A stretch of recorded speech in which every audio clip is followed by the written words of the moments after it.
පුතේ අපි අද දෙමළ අකුරු වලට පිල්ලම් එකතු කරගනිමු. අද අපිට තියෙන්නේ ඩ අක්ෂරය. මේකේ උච්චාරණ දෙකක් තියෙනවා. අපි එක උච්චාරණයක් ගමු. ඔන්න හල් කරනවා අකුර උඩ හරි මැද. මේකේ ඇතුල් පැත්තට වෙන්න බෑ හල් කිරීම. හල් කරාට පස්සේ ඔන්න ඔය ශබ්දය එනවා. ඊට පස්සේ ඩ අකුර ඇලපිල්ල එකතු කරනවා. එතකොට ඩා හෝ ටා ශබ්ද එනවා. ඊට පස්සේ ඉස්පිල්ල එකතු කරද්දී මෙතනින් මැද හරිය වගේ අරගෙන ඔන්න ඔහම පහළට මෙන්න මෙහෙම කවාකාර කොටසක් එකතු කිරීම තමයි ඉස්පිල්ල.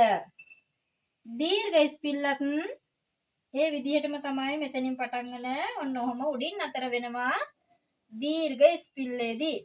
එතකොට ඩී යන්න.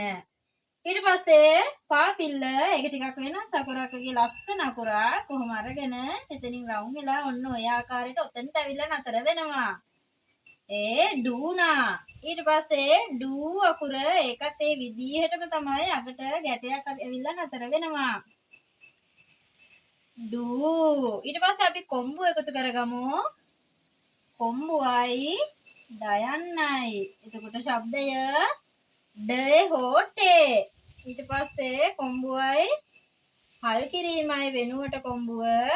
එතකොට අකුර ඩේ. ඊට පස්සේ අපි කොම්බු දෙක එකතු කරගමු. එතකොට අකුර ඩයි. හෝටයි. ඊට පස්සේ අකුර කොම්බුවයි අකුරයි ඇලපිල්ලයි. කොම්බුවයි අකුරයි ඇලපිල්ල. අපි දෙමළින් ලියන විදිහටමයි සිංහලෙන් ලියන්නේ. කොම්බුවට කොම්බුව, අකුරට අකුර, ඇලපිල්ලට ඇලපිල්ල. ඊට පස්සේ ලියන්නේ මෙන්න මේ අකුර.